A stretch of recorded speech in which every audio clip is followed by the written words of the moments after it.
Dios les bendiga, bienvenidas a este diplomado de Consejería Cristiana, el módulo 2, Fundamento Bíblico de la Consejería.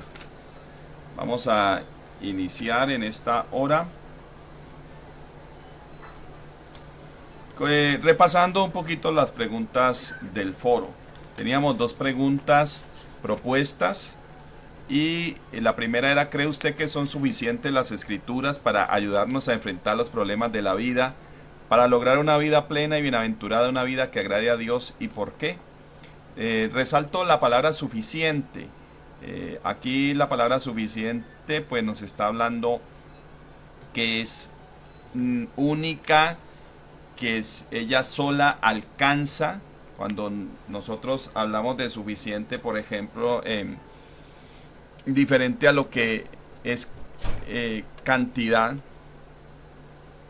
Por ejemplo, en una fiesta uno dice hay bastante comida, pero podría también decir que esa comida no alcanza para los invitados, quiere decir que no es suficiente. O podríamos decir que la comida es suficiente para todos los invitados. En este caso hablamos de suficiente, es porque ella alcanza a suplir las necesidades. Entonces la palabra de Dios es suficiente porque alcanza a suplir las necesidades.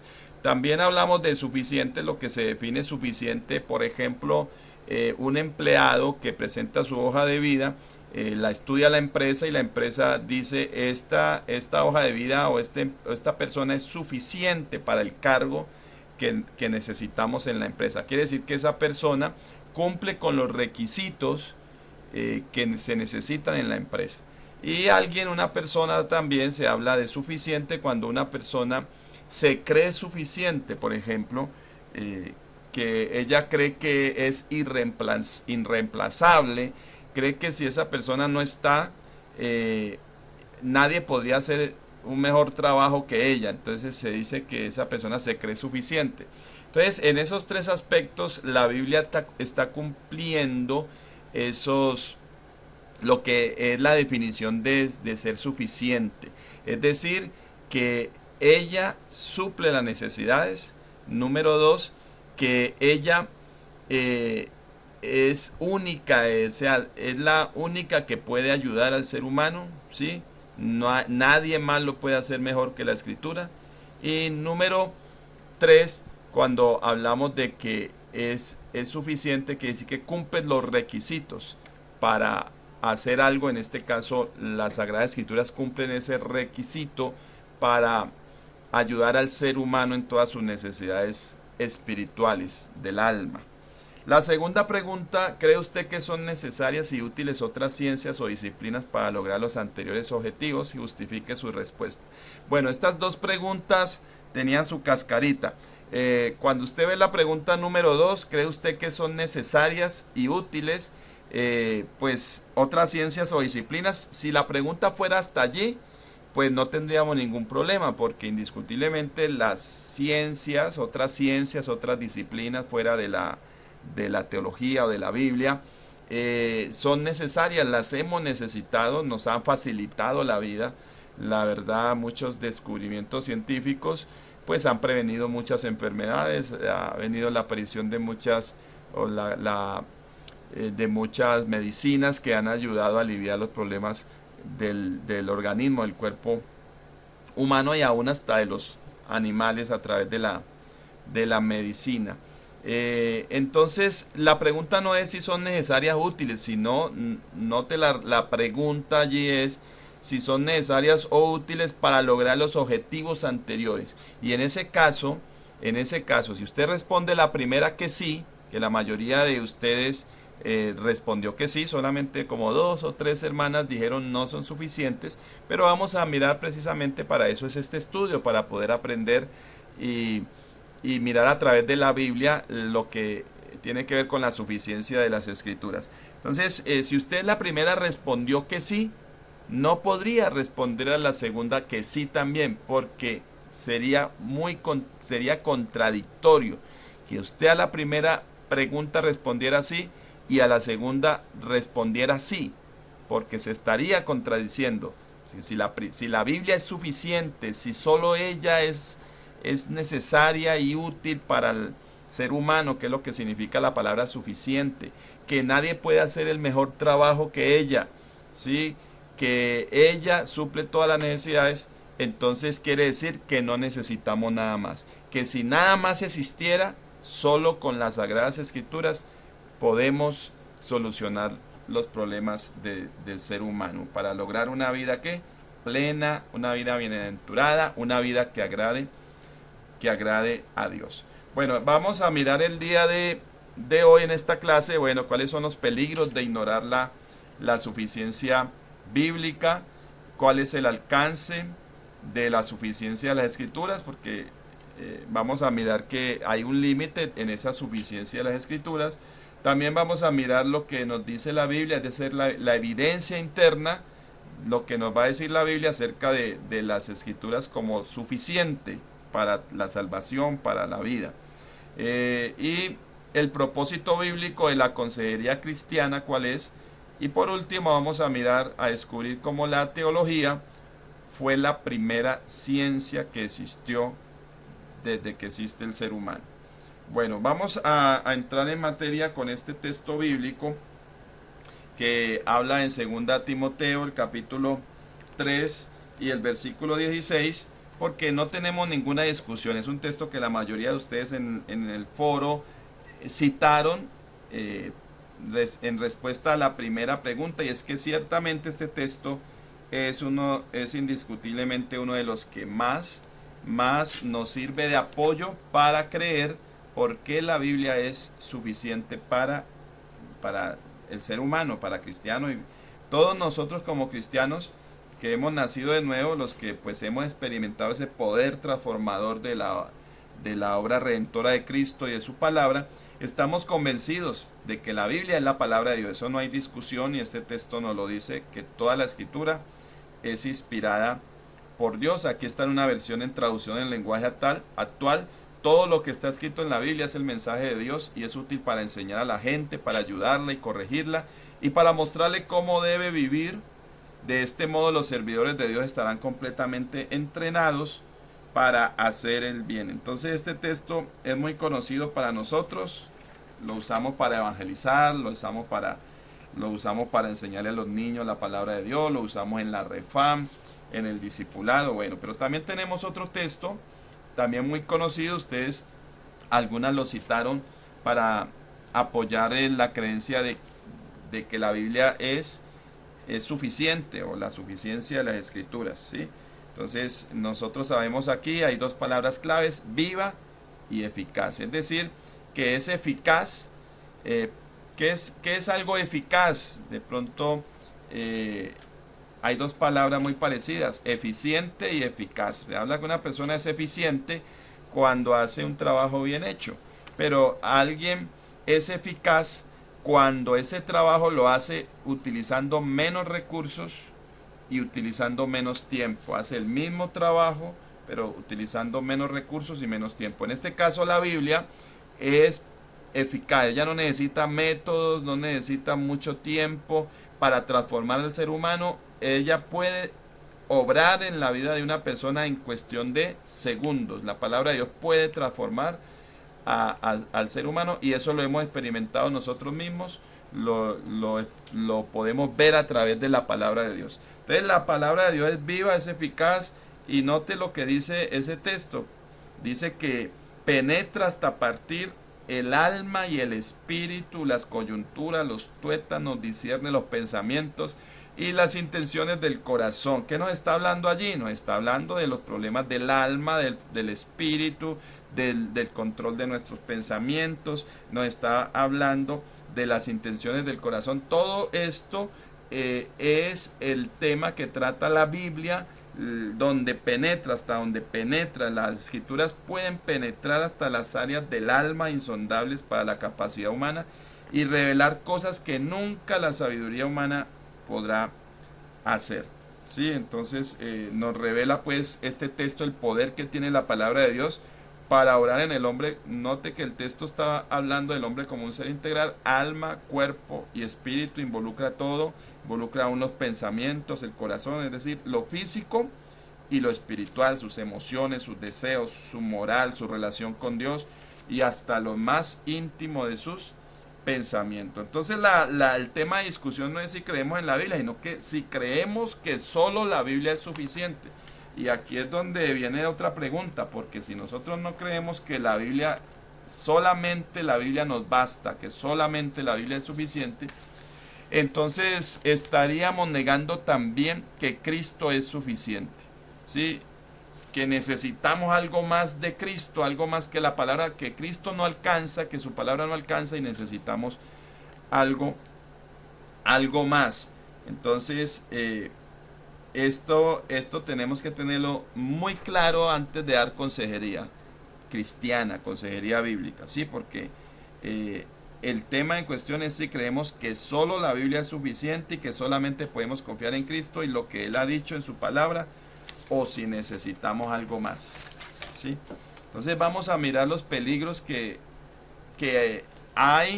pueden haber si ignoramos que la Biblia es suficiente, o si ignoramos la suficiencia de las Escrituras, ¿sí? Nosotros podemos ver a través de toda la historia bíblica que cuando el pueblo de Dios, ¿sí?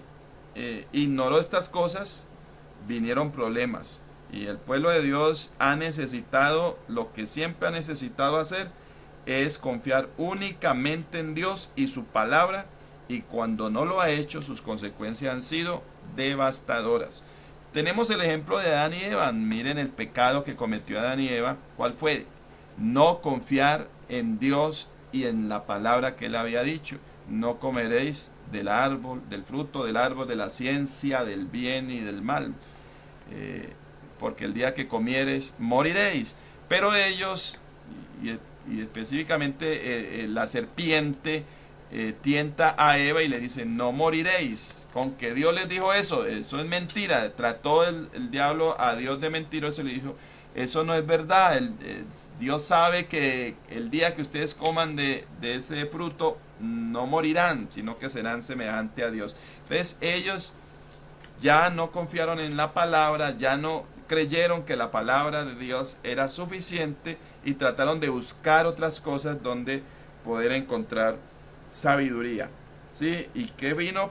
Vino el desastre para toda la humanidad. Nada más, imagínate que entró el pecado al mundo y vino el hombre a estar destituido de la gloria de Dios. Ahora miramos el ejemplo de Aarón, el hermano de Moisés. También no quiso hacer lo que Dios había mandado y su palabra, y se creó un becerro de oro para satisfacer las pretensiones, las peticiones del pueblo, los deseos del pueblo. Los israelitas tampoco creyeron o confiaron únicamente en Dios y su palabra. ¿Y qué les pasó a los israelitas cuando no confiaron únicamente en Dios y su palabra? Pues que muchos de ellos terminaron en todo tipo de pecado, de perversidad. Cuando David tampoco lo hizo. David quiso transportar el arca. Ese es un ejemplo de tratar de utilizar otros métodos para hacer las cosas, ¿sí? Y no el método que Dios ha dicho. ¿Cómo había dicho Dios que debía transportarse el arca? Pues los levitas tenían que llevarlo en sus hombros. Pero no, a David le pareció mejor utilizar algunos métodos más sofisticados, más modernos, más rápidos, donde no se cansaran tanto los levitas. Y entonces utilizó una carreta y utilizó unos bueyes. ¿Y qué pasó con eso? Pues que por utilizar métodos humanos y no el método que Dios había dicho, vino la muerte, la muerte sobre un hombre que puso su mano allí para que no se cayera el arca, y eso trajo pues fracaso. Solo cuando él transportó el arca de la manera como Dios le había ordenado, ahí sí pudo llevar esta empresa, pudo llevarla esta arca hasta Jerusalén. Así pasó lo mismo con los reyes. Usted se ve la historia de los reyes, y solo ellos prosperaron cuando hacían la voluntad de Dios. Pero cuando ellos hacían otras cosas, sí, entonces venía unas consecuencias graves que alejaban a toda una nación del propósito que Dios tenía con ellos. Pero la iglesia también, la iglesia del primer siglo también se vio pues amenazada con esa combinación del evangelio y otras alternativas seculares diferentes, y esto hasta hoy ha provocado graves consecuencias a lo largo de la historia cristiana, ¿sí? Al leer nosotros la carta del apóstol Pablo a los Colosenses, el capítulo 2, desde el versículo 1 hasta el versículo 7, entonces vemos que uno de los propósitos primordiales que Pablo escribió o por los cuales Pablo escribió esa carta, era para advertir a los hermanos de Colosas de ciertas enseñanzas heréticas que estaban amenazando a la congregación. Uno de los puntos principales de la enseñanza de estos falsos maestros era ¿cuál? La insuficiencia de Cristo para salvar y para ayudarnos a enfrentar los embates de la carne y del pecado. Miremos el versículo: porque quiero que sepáis cuán gran lucha sostengo por vosotros. Ahí vemos la angustia que tenía Pablo por los hermanos de Colosas y aún los de la Odisea, ¿sí? Y por todos los que nunca han visto mi rostro, para que sean consolados sus corazones unidos en amor hasta alcanzar todas las riquezas de pleno entendimiento, a fin de conocer el misterio de Dios el Padre y de Cristo, en quien están escondidos todos los tesoros de la sabiduría y del conocimiento. Mire que Pablo escribe esta carta para advertirle a los hermanos de los peligros que conllevaban el no confiar única y exclusivamente en Cristo y en su palabra. ¿Y por qué? Él antecede diciendo que, y ahí lo señalo con rojo, que en él están escondidos todos los tesoros de la sabiduría y del conocimiento. Entonces, si en él están escondidos todos los tesoros de la sabiduría y del conocimiento, quiere decir que no hay que buscarlos en otra parte, que lo busquen en Cristo, le decía Pablo a los colosenses, y lo vemos aquí en esta otra parte. Y esto lo digo para que nadie os engañe con palabras persuasivas, porque aunque estoy ausente en cuerpo, no obstante en espíritu estoy con vosotros, gozándome y mirando vuestro buen orden y la firmeza de vuestra fe en Cristo. Note estas dos palabras: buen orden y la firmeza de vuestra fe en Cristo. Ese orden, ese buen orden y esa firmeza que los hermanos de Colosas tenían, era porque ellos estaban fundamentados en la fe en Cristo. ¿Y no en qué? Y no en palabras persuasivas, ¿sí? Por eso él decía: no se desvíen de ese propósito que ustedes empezaron, ¿sí? Porque una de las enseñanzas principales por las cuales Pablo escribe a los colosenses, y era esas enseñanzas de los falsos maestros, era la insuficiencia de Cristo para salvar y para ayudarnos a enfrentar. Ellos decían: es bueno y útil tener a Cristo, decían ellos, pero no suficiente. De ahí pues vienen esas palabras de advertencia de Pablo, que si los hermanos eran llevados a creer que Cristo era un Salvador incompleto, comenzarían a buscar otras cosas y se extraviarían del camino, ¿sí? Entonces ellos, si se apartaban de allí, ese fundamento que era Cristo, ¿sí? la fe que ellos tenían en Cristo, entonces ellos, si se apartaban de allí para buscar lo que Cristo supuestamente no tenía, cometerían un gravísimo error de repercusiones catastróficas. Esta sabiduría del mundo no es según Cristo, dice Pablo, y si no es según Cristo, tiene que ser falsa y errónea, porque en él están escondidos todos los tesoros, como vimos acá, de la sabiduría y del conocimiento. Por eso él continúa en el versículo 8 aquí en los Colosenses, y él ya concluye la advertencia diciendo: mirad que nadie os engañe por medio de filosofías, que era lo que se vivía entonces en ese el auge que había, lo último que había en conocimiento, en sabiduría, la filosofía. Y dicen: no se dejen engañar por esas filosofías y huecas sutilezas, que es según las tradiciones de los hombres, según el mundo, y no según ¿qué? Según Cristo. Porque en él habita corporalmente toda la plenitud. Note esa palabra plenitud, quiere decir que él lo llena todo, que él suple todas las necesidades. Y por eso continúa diciendo: y vosotros estáis completos en él. Si estamos completos en él, dice Pablo, no necesitamos nada. No necesitamos de filosofía, no necesitamos de huecas sutilezas, no necesitamos de tradiciones de los hombres, no necesitamos combinar el evangelio con otras cosas porque Cristo es suficiente, y si Cristo es suficiente, pues todo lo demás no es necesario, no es útil. Es más, Pablo dice, puede ser peligroso, ¿sí? Ahora bien, esa herejía no terminó en Colosas. Esa falsa enseñanza con distintos énfasis, distintos nombres, ha aparecido una y otra vez a lo largo de la historia. Cuando un pecador cree y se arrepiente, inmediatamente el enemigo de nuestras almas comienza a seducirlo para que no ponga toda su confianza únicamente en Cristo y en su palabra. Y en estos años, en estos últimos tiempos, se ha concentrado ese ataque en la suficiencia de las escrituras. En estos tiempos sí que se dice, vea, aquí le tenemos otra alternativa, aquí hay otras cosas que pueden ayudar al cristiano fuera de la palabra de Dios. Entonces, ese ataque es el que Pablo nos habla, le habla a los colosenses, pero esa es la palabra de Dios hablándonos a nosotros también. Entonces es ver, ahora se ve mucho cristiano, y ahí en la diapositiva ustedes pueden ver algunas palabritas que no es que son malas en sí, habilidades, ciencia, psicología, finanzas.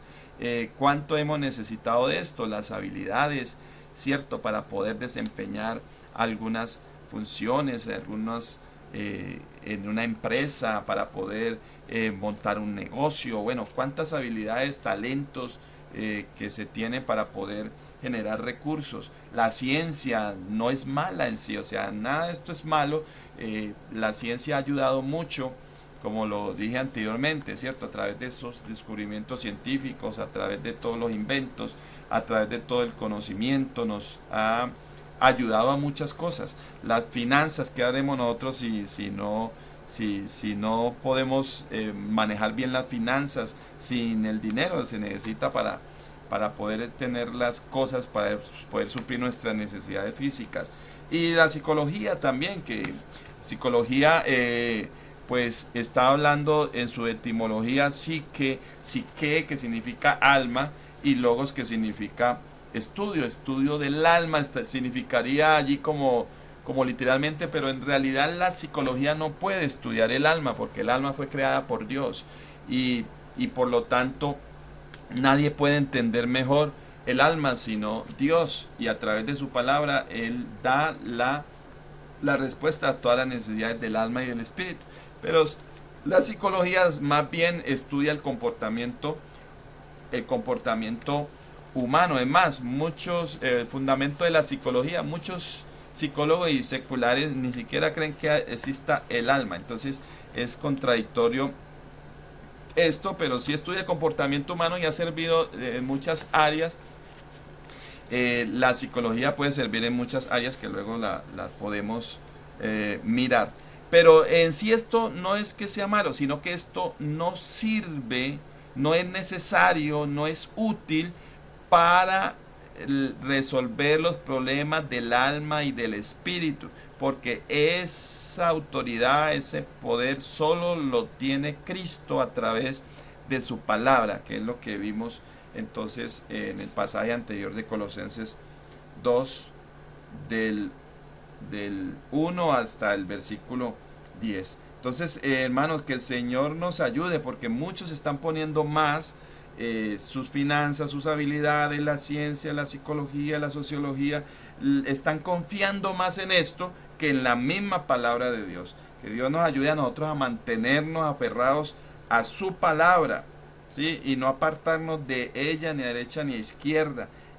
¿Por qué? Porque todo esto va a pasar. La misma Biblia dice que la ciencia se acabará, que se acabará todo, pero la palabra de Dios permanece para siempre. El cielo y la tierra pasarán, pero mis palabras no pasarán, dijo el Señor. Nunca perderán su vigencia, ¿sí? Lo que Él dijo hace 2000, 3500 años sigue siendo tan sabio y verdadero como lo era en el momento que se dijo. Vamos a mirar entonces la tercera parte de esta lección, que es el alcance de la suficiencia de las Escrituras. Si bien, claro, las Escrituras son suficientes, pero vamos a ver suficientes para qué. Porque nosotros necesitamos ser unos creyentes comprometidos con su palabra por encima de cualquier otra cosa, comprometidos con la suficiencia de las Escrituras, creer que solo las Escrituras son suficientes, pero para ello necesitamos entender claramente suficientes para qué, qué significa esa dicha suficiencia, ¿sí? Entonces, tradicionalmente o teológicamente se ha hablado de 4 atributos, así como Dios tiene atributos, también la palabra de Dios tiene atributos. De esa misma manera, los 4 atributos que se han aplicado a las Escrituras clásicamente son la claridad, la autoridad, la necesidad y la suficiencia. Cuando hablamos de la Escritura como como este atributo de claridad, quiere decir que las Escrituras son claras, son concisas, son suficientemente explícitas, hablan con claridad, es decir, es la palabra revelada, no está oculto nada. Si algo está oculto, dice la Biblia, que si nuestro evangelio está escondido entre los que se pierden. Pero cuando algo es revelado, quiere decir que ya no es un secreto, ya está al alcance de todos la palabra de Dios, y Dios a través de su palabra nos ha revelado todo el propósito que Él tiene con el ser humano. Entonces ahí vemos el primer atributo de la Biblia, que es la claridad. El segundo atributo es la autoridad, es decir, que la palabra es la última autoridad en cada una de las áreas donde la Biblia habla, donde la revelación de Dios está por encima de todo maestro, de toda otra autoridad, de toda ciencia y de toda razón humana, ¿sí? El número 3, necesidad. Es decir, que la Biblia la necesitamos, no es una opción. Todo ser humano necesita la palabra de Dios.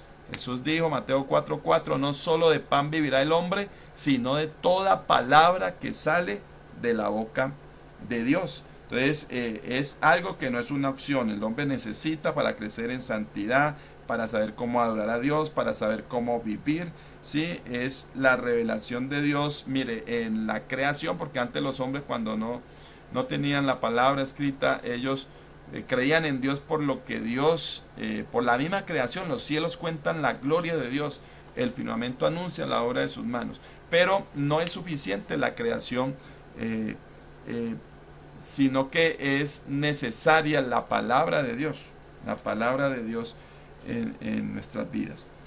Y cuando hablamos de la suficiencia, pues está diciéndonos que la Escritura provee todo lo que nosotros necesitamos, todo, absolutamente todo lo que nosotros necesitamos saber acerca de Dios, del hombre, de cómo ese hombre debe relacionarse con Dios, de cómo debe adorar a Dios, su relación con el prójimo, con los demás, con la familia, su diario vivir, una vida que glorifique a Dios. Es suficiente la palabra de Dios, encontramos todo. Entonces, ahora, eso implica, esa suficiencia de las Escrituras, pues no implica que lo único que nosotros debemos conocer es la Biblia. No, nosotros lo único que debemos conocer para nuestra salvación, para nuestra vida, para los problemas de nuestra vida, es la palabra de Dios. Claro que sí. Pero ahí es donde llega como es el alcance, ¿no? Porque las Escrituras no nos van a hablar de todo lo que nosotros necesitamos saber, pero sí de todo lo que nuestra alma, nuestro espíritu necesita, ¿sí? Entonces, a ver, repito un poquito esta frase. La Biblia no nos va a decir todo lo que queremos saber, pero sí todo lo que nosotros necesitamos, ¿sí? Entonces, la Biblia es la máxima autoridad en los asuntos espirituales, pero tenemos que reconocer que la Biblia no va a hablar del ADN, de la microbiología, de la gramática del idioma chino, por ejemplo, de la ciencia espacial. Las Escrituras entonces nos van a hablar de temas que tienen que ver con la salvación. El tema principal de la Biblia es la historia de la salvación, donde el centro de la misma es Jesucristo, nuestro Salvador. Entonces, de ahí es que hablamos de que las Escrituras son suficientes para hacer al hombre santo que nació de nuevo, para hacerlo perseverar en el camino de la salvación hasta que entre gloria. Todo lo que tenga que ver con el ser humano, con su alma, con su espíritu, con su relación con Dios, lo encontramos en la palabra de Dios. Ahora vamos a ver que la misma Biblia nos va a dar evidencias de la suficiencia de las Escrituras. ¿Sí? Ahí hablamos entonces de evidencia interna, que es decir, lo que la Biblia dice acerca de esa suficiencia de las escrituras. ¿Sí? Entonces, cuando hablamos precisamente de evidencia interna, nos referimos a eso. ¿Sí? Entonces, volvemos otra vez a este texto, que es el que mejor nos habla acerca de la evidencia de la suficiencia de las escrituras. ¿Sí? Y quiero que tengamos aquí en cuenta el versículo 14 que antecede a este que están viendo en pantalla. ¿Sí? Que es, pero persiste tú en lo que has aprendido y te persuadiste, sabiendo de quién has aprendido y que desde la niñez has sabido la Sagrada Escritura. Sigue allí, ¿cierto? Pero note dos palabras: persiste tú en lo que has aprendido. ¿Qué hemos aprendido nosotros? Y ahora, y para nosotros aconsejar a otros, ¿qué es lo que nosotros hemos aprendido? Pablo le está escribiendo a Timoteo, su pupilo, ¿sí? Y le está recordando qué fue lo que él aprendió. Pero no solamente qué aprendió, sino dice, sabiendo de quién has aprendido. ¿Sí? Entonces, dos cosas muy importantes: ¿qué aprendió y de quién aprendió? ¿De quién está hablando Pablo que él aprendió? Pues de su mamá, ¿cierto? De su mamá y de su abuela. Pablo le está recordando a él de que él aprendió esa palabra de su abuela Loida, de su madre Eunice, que fueron sus primeras instructoras, ¿sí? Entonces, es muy interesante esto. Para nosotros dar consejería, ¿qué estamos aprendiendo? ¿Qué estamos aprendiendo nosotros para poder aconsejar a otros que necesitan de Dios, que necesitan de salir de o enfrentar sus problemas? ¿Sí? ¿Qué estamos aprendiendo? Y la otra es de quién estamos aprendiendo. Estamos aprendiendo de gente que no conoce de Dios.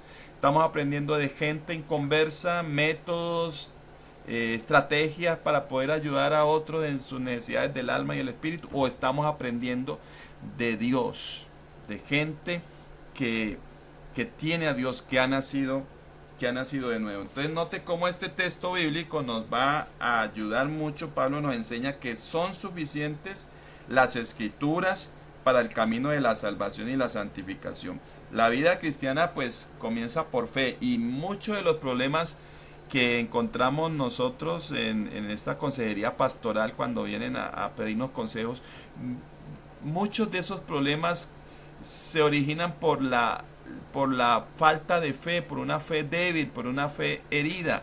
Y entonces es allí donde se necesita la palabra de Dios para que el aconsejado pueda tener fe en que Dios, a través de su palabra, a través del poder de su Espíritu Santo, puede ayudarle en sus necesidades, sus dificultades. Porque, ¿qué dice Romanos 10:17? Porque la fe viene por el oír, y el oír la palabra de Dios. Quiere decir que este mensaje y la consejería bíblica, la consejería cristiana, es dependiente del Evangelio, ¿sí? Y es dependiente de su palabra. De ahí en adelante pues comienza ese trabajo de santificación, de transformación. Jesús dijo: ya vosotros estáis limpios por la palabra que yo os he hablado. ¿Y por qué la palabra, las escrituras tienen esa capacidad de transformar, de transformar al ser humano, de cambiarlo? Es porque esa palabra es inspirada por Dios. Entonces la palabra se convierte en suficiente para abrirle los ojos al ciego espiritualmente. Si todo eso es verdad, entonces la palabra de Dios es suficiente para la santificación del hombre. Por eso el apóstol Juan, hablando de la suficiencia de la palabra, también dijo en Juan 20:30 y 31: hizo Jesús además otras señales en presencia de los discípulos, las cuales no están escritas en este libro, pero estas se han escrito para que creáis que Jesús es el Cristo, el Hijo de Dios, y para que creyendo tengáis vida en su nombre. Continuando con esta cuarta parte de la lección 1 de la evidencia interna de la suficiencia de las escrituras, otro ejemplo lo vemos en el apóstol Pablo, llamado Saulo de Tarso antes de conocer a Jesús.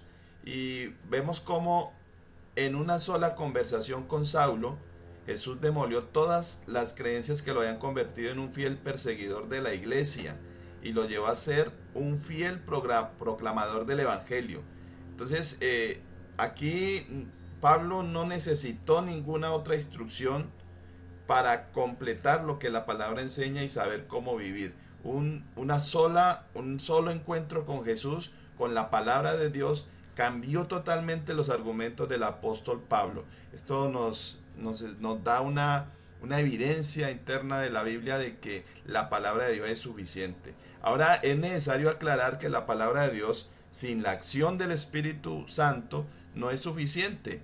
¿Por qué? Porque el hombre natural no percibe las cosas que son del Espíritu de Dios, porque para él son locura y no las puede entender, porque se han de discernir espiritualmente. Nos está diciendo la carta del apóstol Pablo en la primera a los Corintios, el capítulo 2 y el versículo 14. El Espíritu de Dios es el que inspiró la palabra. El Espíritu de Dios aplica la palabra al hombre. El Espíritu de Dios es el que transforma al creyente. Pablo escribe en su primera carta a los tesalonicenses, el capítulo 1 y el versículo 5, da testimonio de esto cuando él dice: pues nuestro evangelio no llegó a vosotros en palabra solamente, sino también en poder, en el Espíritu Santo y en plena servidumbre. Es allí donde el consejero no solamente debe tener conocimiento de la palabra de Dios, sino que debe tener una relación con Dios, una relación en el Espíritu. Debe vivir una vida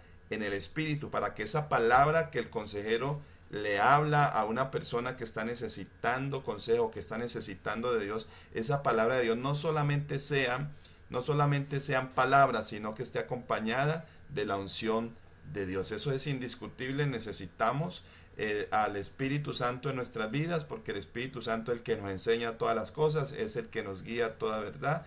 Él es el que nos usa a nosotros para que esa palabra, por muy sencilla que sea, pueda tener un efecto poderoso en la vida de las personas que nos escuchan. En 1 Corintios capítulo 2, el versículo 3 y el versículo 5, dice el apóstol Pablo además que no solo es la necesidad del Espíritu Santo al ministrar la palabra, sino que además excluye toda fuente que proceda de sabiduría humana. Aquí Pablo nos está diciendo: no es necesaria la sabiduría humana. Además de no ser necesaria, puede ser hasta peligrosa.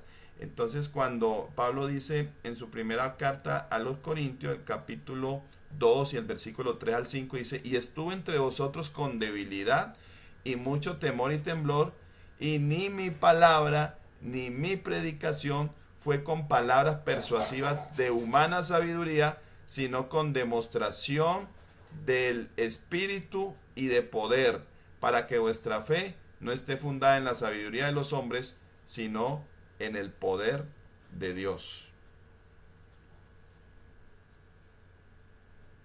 Entonces, aquí lo que nos está aclarando Pablo es que la fe nuestra, ¿sí?, no debe estar fundada en lo que dicen los hombres, en lo que piensan los hombres que no tienen el Espíritu de Dios, sino en el poder de Dios. Quisiera compartir con ustedes un pensamiento acerca de la Biblia, la palabra de Dios, para terminar esta cuarta parte de lo que es la evidencia interna de la suficiencia de las Escrituras. Es un pensamiento anónimo, muy bonito. Seguramente ustedes alguna vez lo han leído. Quisiera en esta hora recordarlo a los que ya lo saben, o leérselo a los que no lo han escuchado, pero es muy bonito lo que es el significado que tiene la Biblia, la palabra de Dios, para un cristiano. La Biblia contiene la mente de Dios. Empieza así la reflexión. La Biblia contiene la mente de Dios, la condición del hombre, el camino de salvación, la condenación de los pecadores y la felicidad de los creyentes. Sus doctrinas son santas, sus preceptos son mandatorios, sus historias son verdaderas y sus decisiones inmutables. Léala para ser sabio, créala para estar seguro y practíquela para ser santo. Ella es el mapa del viajero, el cayado del peregrino, la brújula del piloto, la espada del soldado y la constitución del cristiano. En ella el paraíso es restaurado, los cielos abiertos y las puertas del infierno desenmascaradas. Cristo es el gran tema, nuestro bien es el diseño y la gloria de Dios su meta. Ella debe llenar tu mente, gobernar tu corazón y guiar tus pasos. Léala lentamente, frecuentemente y en oración. Es una fuente de riqueza, un paraíso de gloria y un río de placer. Se te da en vida, se abrirá en el juicio y será recordada para siempre. Involucra la más alta responsabilidad, recompensará la más grande labor y condenará a todos aquellos que se mofan de su contenido.